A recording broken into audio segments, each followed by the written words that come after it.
In this section, we will learn a little bit more about Israel and what you can expect to see. The geography of Israel is pretty unique. As you can see, even though it looks kind of small, it is actually kind of long, but not extremely large at the same time. In the south, you will see more of a desert region. Compared to the north, you're more likely to see snow-capped mountains. A couple fun facts about Israel is that it is only 290 miles from the north end to the south. This alone can be traveled in a day. At its widest point, Israel is also only 85 miles wide from the east to the west and vice versa. In Israel, you are likely to find the mountains of Galilee holding the highest elevation point being on Mount Mernon being 3,963 feet high. This mountain actually overlooks the Dead Sea, which is where almost 900 Jewish rebels have committed suicide rather than surrendering to the Romans or the Roman Empire. You can also see that Israel borders and has a coastline along the Mediterranean Sea.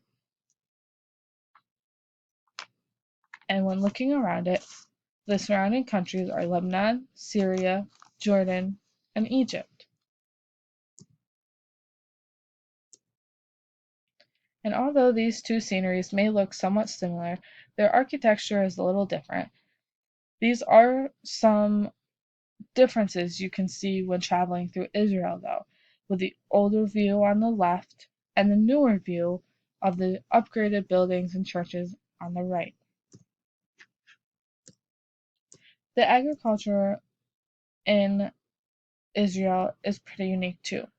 Their agricultural industry is actually highly developed, and they are a major exporter of fresh produce, which is a good thing based on their climate.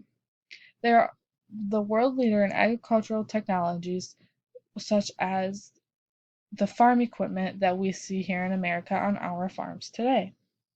They have a subtropical climate, which helps a lot in their export of fresh produce. In the summer, they have high and dry weather, while in the winters, it's kind of cool and rainy. The flag of Israel is also kind of unique, but pretty simple too. It was adopted as the official country flag on October 28th of 1948. The blue and white stripes represent purity, guided by the principles of the Torah. The Star of David, which is placed right in the center of the flag, represents a new beginning for Israel, and it is also a symbol for the Jewish religion found throughout the majority of the country. Their Independence Day was also claimed on May 14th of 1948.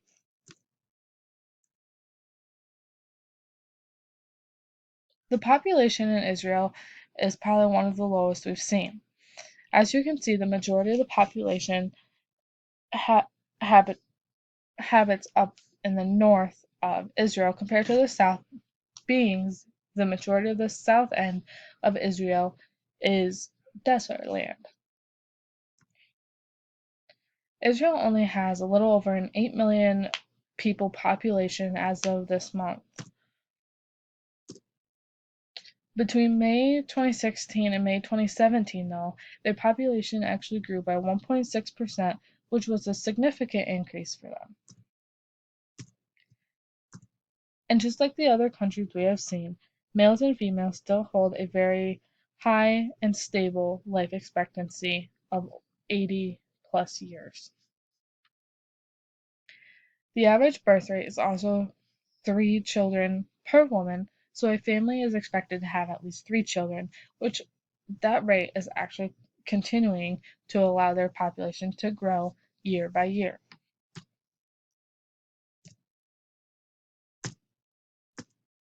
The economy of Israel is pretty stable also. At a GDP of 281.9 billion, unemployment rests only at 5%. However, it is important to note that their public debt holds a majority of their GDP.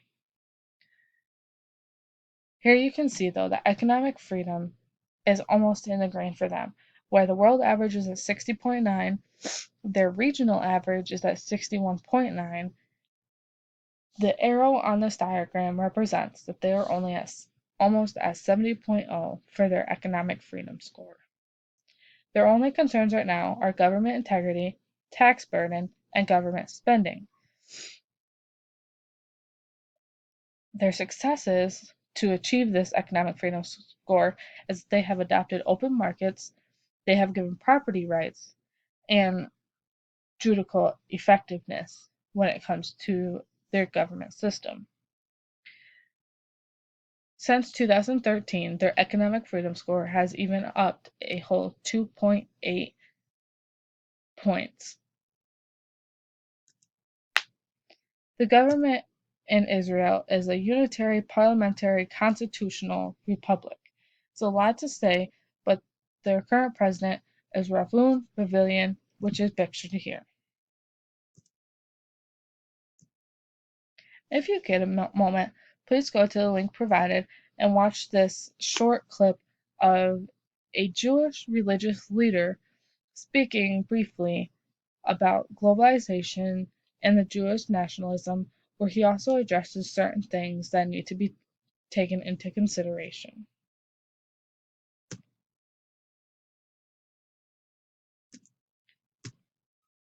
Just like with any other country, there is one religion that usually overtakes all of them.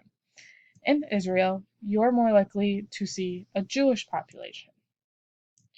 There are different parts and kinds of Jews within the Jewish religion, though. You have the Orthodox Jews, which adhere strictly to the Torah and the characteristics in which it presents. You have conservative Jews who take a more liberal approach to the religion, where they see the Jewish law for rules and guidelines rather than how they shall map out and proceed in their life. Then you have a Reform Judaism, which is a mix of the two. The Jewish law does dictate how they are to live their lives in ways of food, clothing, contact, etc. This is where conservatives will more take consideration into what it's saying, but not follow it directly. Just like any other country, though, you are likely to see other religions. Here in Israel, one of the other most popular religions you will see is Arab.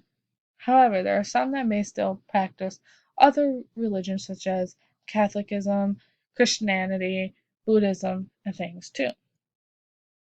The church you see here pictured to the left at the top is actually the church where it has been noted that Jesus was crucified, buried, and finally resurrected. It is a very popular tourist site, and many churches have actually shared this location even from different religious sects. Just like with other countries we have examined, Israel also has their own food etiquette. Dining times are usually specified by the Talmud according to class and personality of the individuals who are serving and sharing a meal. Meals should also be held with family or other loved ones instead of eating alone, which we may be used to here in America. Eating in a public space is also frowned upon, so any restaurants or picnics at the park or anything like that may be frowned upon from a Jewish cultural view. When eating, it is also important that you do not overeat. Instead, just eat until you are no longer hungry, or in smaller portions until you feel full. Overeating is a grave sin. Many of them feel as though if you overeat, you may visit your grave earlier than expected. Some food customs you'll find within the Israel country is food needs to be kosher. This goes along with the Jewish religion. For food to be kosher, it means that there are certain do's and don'ts when it comes to preparing the food and what can and can't be eaten during certain times or with certain other foods. Shabbat is a day observed in the Jewish culture in Israel where Jews don't cook, but they're supposed to eat hot foods. So this could be done by possibly someone else preparing their food for them. Another major holiday celebrated with food is Passover. It is a major festival with a main event of feasting that lasts from anywhere from 7 to 8 days. An example of what you'd see during Passover is pictured here.